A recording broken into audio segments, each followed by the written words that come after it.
Right? Yeah. Jasmine, right over here, right in the middle. There you go.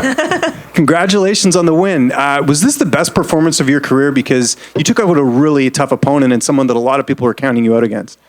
Yeah, I mean, you tell me. I'm in there, so I don't know what it looked like. I'm looking forward to watching this fight. But yeah, I believe that every performance is like my best performance today. I feel like I'm always evolving. I have to be continually evolving. I can't be plateauing. If I want to be going for this belt, I got to be growing exponentially each fight. So I believe every fight's my best performance to date. Well, with Kyle Nelson winning earlier and obviously Eamon as well, was that on your mind going into the fight? Like just the momentum, like, hey, I got to keep this going for Canada? Man, you could feel it at the Fighter Hotel. I feel like I could feel it when I touched down in the country, that everyone in Canada, they were ready for this UFC, and I felt the whole country on my back going into that fight, and I felt like I had to represent the country. This was for us, and I know all the other Canadians on that card are feeling the same thing. There's a different vibe in the air. It's different. I don't know. Knock on wood, call me crazy, but I think Canada's going clean sweep tonight. The energy is real. Yeah, it was excellent. Going to the scorecards, I'm sure you were confident you had the victory. Any worry at all? Just, again, you're in Canada. I would assume you're feeling pretty good. I was worried about that first round. She got me in that armbar, and I was being a little complacent a little bit. I've been in armbars before, and I figure, I let them kind of think they can go a little tighter, and then that's when I pop out. But no, I went to move a little bit, and she cinched it in a bit more.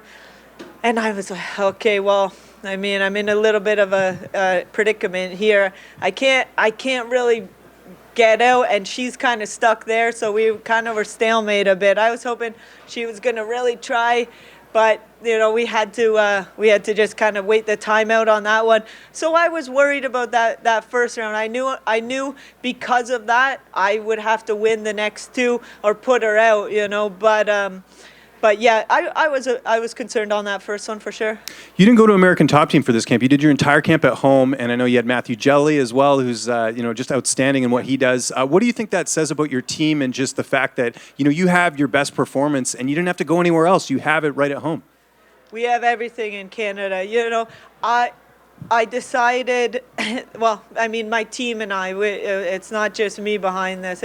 It's my team. We have the best team in the world. We have a community. We got a ton of up-and-coming fighters. But we figured this fight's in Canada. Let's keep it in Canada. We brought some girls in from all over. Some girls come from BC, some girls Alberta. I did some traveling a little bit outside of Toronto, and I got a ton of looks. I was able to work with these girls, and I feel like the whole country really came together for me. They knew how important that this opportunity was, and they really came together and helped me prepare for this. I can't thank the people enough. The girls, the guys, everyone. I'm blessed to have this country behind me, and the people are so great here.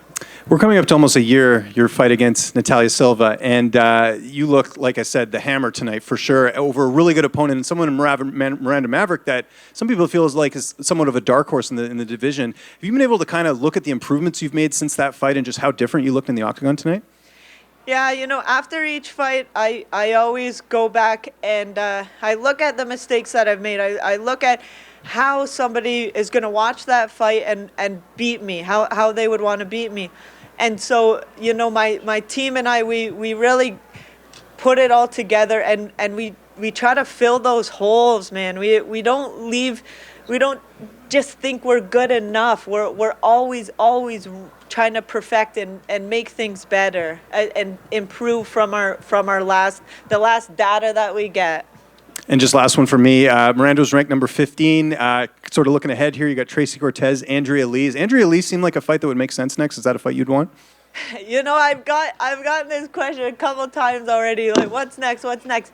I was so zoned in on this fight that I don't even know who's where or what. I was locked and loaded on this, and then I would figure let's see what what opportunities open themselves up after this fight. So, after each fight, I always take a couple days and chill. I put MMA out of my mind for 3 days, and then I go back. My coaches are all already talking, who's next, what's the plan, blah, blah, blah. So I leave that all up to them, and we'll see. I don't know yet. Jasmine Raider.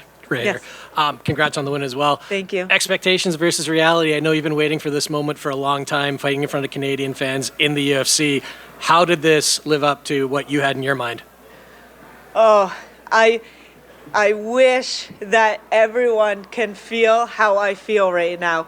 It was an honor to represent Canada, and I felt like going in there, I had Canada on my back, and this was a tough fight. I know she's number 15 in the world, but I knew I had to be a dog, and I had to represent the country, and, she wasn't coming in here and taking this, like, this is ours.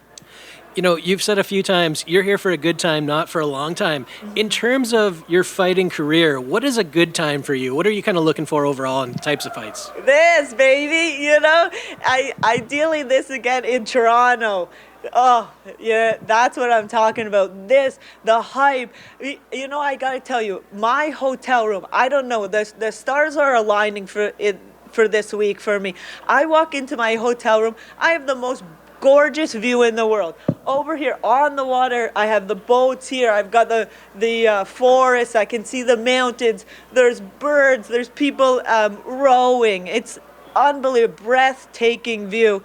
And I would just sit there. I'd set up the chair and just sit there. I would eat my meals, or when I'm cutting weight, not eating meals, I'm just sitting back and just enjoying the view and feeling how grateful and blessed that I am, that I have the opportunity to be able to do this, to look out at the beautiful scenery, to travel. This is my job, to travel, and this is the scenery I have.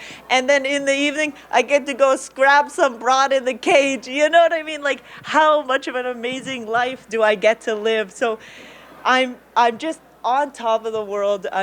I'm so blessed. I'm so fortunate, and I just follow your dreams, and you could be doing the same shit. Very cool. And last one for me. There was a clip that came out earlier this week. I think it was like a sports betting site giving a prediction of your fight versus Miranda, and she responded to it. A few fighters responded to it saying they don't like it when sites tag them. And I mean, I think most people who do interviews and who do media for a while know to just tag the positive stuff. But does that kind of stuff bother you personally? No, I like it, man. Tag me in everything. I don't care. We're doing it for the fans, anyways. If they're loving or they're hating it, at least they're watching, right? Doesn't really matter. But I don't know. Tag me. I like when people tell me things like, "Oh, you are the underdog. You made me a bunch of money," and stuff. That makes me happy. The only thing I don't like is people will say when the one fight I lost, "Oh, I lost money on your fight. Can you e-transfer me?" I'm like, no, don't bet on me, man. I bet you're making more money than I am. At least they predicted you were going to win. Yeah, exactly. Congrats. Thank you. Yes. Hey, one for me. Just seeing the results so far from the Canadians, what do you think this says about the kind of strength in Canadian fighters, and what does it say about the fighting community in Canada?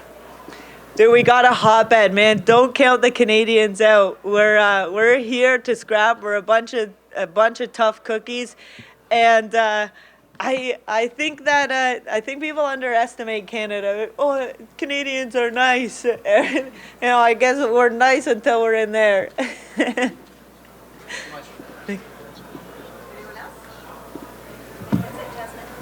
Thank you, guys.